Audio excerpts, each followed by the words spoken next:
Firman Kudus, kebangunan pagi, Kristus yang al-muhid seperti diwahyukan dalam Injil Matius. Minggu keempat, Kristus sebagai pusat dari Allah Tritunggal yang telah melalui proses hari kelima.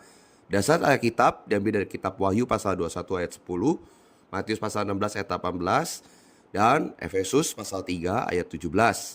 Saudara yang terkasih, hari kelima ini kita akan sama-sama melihat bahwa Allah Tritunggal dalam kitab Wahyu adalah Allah yang membangun dan yang terbangun.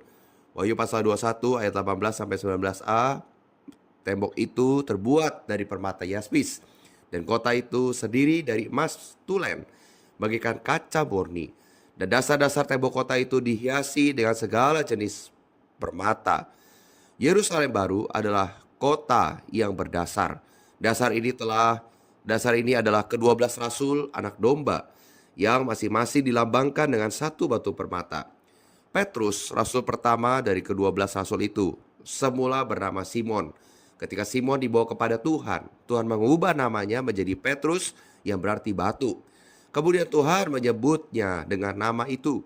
Ketika dia berbicara tentang pembangunan gerejanya dalam Matius pasal 16 ayat 18, batu itu, batu permata bukanlah ciptaan, melainkan dihasilkan dari pengubahan benda ciptaan. Semua rasul diciptakan sebagai tanah liat, tetapi mereka telah dilahirkan kembali dan diubah menjadi batu-batu permata bagi pembangunan kekal Allah. Setiap orang beriman perlu dilahirkan kembali dan diubah seperti itu agar dapat menjadi bagian dari Yerusalem baru. Alkitab rampung dalam Yerusalem baru yang adalah Allah yang ada sejak mulanya. Wahyu pasal 21 ayat 10 mengatakan, lalu di dalam roh ia membawa aku ke atas sebuah gunung yang besar dan lagi tinggi. Dan ia menunjukkan kepada aku kota yang kudus itu, Yerusalem, turun dari surga, dari Allah. Allah yang unik pada akhirnya diperbesar dan diperluas menjadi satu kota bagi ekspresi kekalnya. Dalam ekonominya, Allah telah menjadi Yerusalem baru. Dalam Yerusalem baru, Allah Tritunggal digarapkan ke dalam umat pilihan dan tebusannya. Yerusalem baru dibangun dengan 3 macam bahan berharga ini, menyatakan bahwa Yerusalem baru dibangun dengan Allah Tritunggal. Pertama, hakiki kota itu dan jalannya terbuat dari emas murni. Emas melambangkan sifat ilahi Allah, menyatakan Bapa sebagai sumber yang darinya unsur riil visi kota itu dibuat. Kedua, kedua belas pintu gerbang kota itu adalah mutiara, menyatakan Kristus yang mengalahkan maut dan membagikan hayat. Melalui kebangkitan itu, orang dapat masuk ke dalam kota itu. Ketiga, tembok kota itu dan dasarnya dibangun dengan batu-batu permata, menyatakan pekerjaan pengubahan roh itu atas orang-orang kudus yang ditebus dan dilahirkan kembali, sehingga mereka menjadi batu-batu permata untuk membangun tempat kediaman kekal Allah, agar mereka bisa mengekspresikan Allah secara korporat dalam kemuliaannya yang meresapi segala sesuatu. Dalam Taman Eden, 3 macam benda berharga ini hanya berupa bahan mentah. Sampai kota Yerusalem baru, bahan berharga ini menjadi kota yang terbangun untuk menggenapkan tujuan kekal Allah, yaitu mendapatkan suatu ekspresi yang korporat. Allah Tritunggal yang telah melalui proses dan rampung sebagai sumber, unsur, dan esensi sedang membangun gereja melalui membangun dirinya sendiri ke dalam diri kita. Allah sedang menggenapkan hasratnya untuk membangun dirinya di dalam Kristus ke dalam diri kita dan untuk membangun kita ke dalam dirinya. Pada akhirnya hasil dari pembangunan ini akan menjadi Yerusalem baru.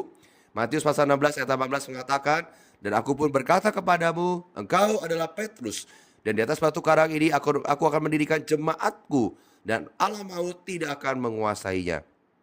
Efesus pasal 3 ayat 17 mengatakan, sehingga oleh imanmu Kristus diam di dalam hatimu, dan kamu berakar serta berdasar di dalam kasih. Tuhan membangun gerejanya mulai hari Pentakosta, tetapi nubuat Tuhan di sini masih belum digenapi bahkan sampai abad ke-20 ini. Tuhan tidak membangun gerejanya di dalam kekristenan yang terdiri dari kelompok-kelompok atau aliran-aliran. Nubuat ini sedang digenapi melalui pemulihan Tuhan yang di dalamnya pembangunan gereja yang sejati sedang dirampungkan.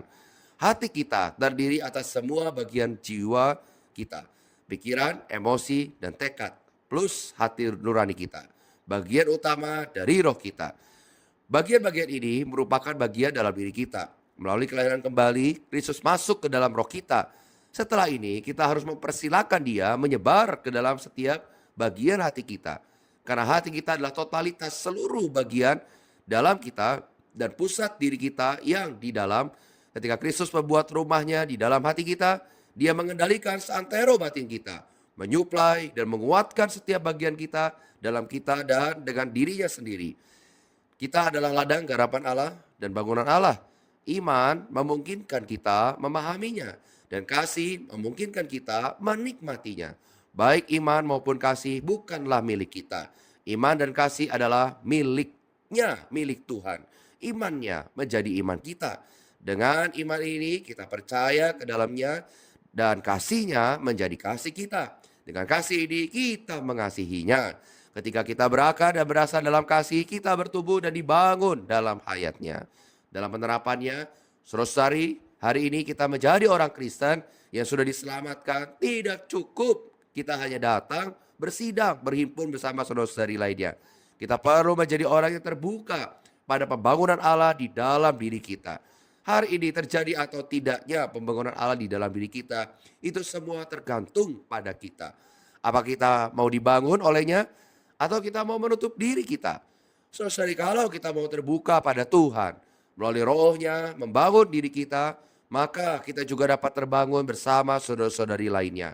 Mengapa kita lebih sering suka menyendiri? Kita tidak dapat terbangun dengan yang lain. Itu karena Tuhan tidak membangun dirinya di dalam kita, membuat rumahnya di dalam hati kita. Oh Tuhan Yesus, semoga Tuhan dapatkan sepenuhnya hati kita. Mari kita berdoa. Terima kasih Tuhan Yesus untuk hari ini. Tuhan Yesus, hari ini Tuhan tidak pernah berhenti. Tuhan mau terus membangun di dalam aku. Tuhan, ya Tuhan, aku persembahkan diriku, dapatkanlah hatiku. Setiap bagian dari hatiku tidak ada yang tersisa. Semua Tuhan mohon bangunkan aku. Tuhan Yesus, biarlah aku bersama dengan saudara-saudari lainnya dapat merampungkan apa yang menjadi hasrat hatimu. Amin. Demikian Firman Kudus Kebangunan Pagi. Tuhan Yesus memberkati.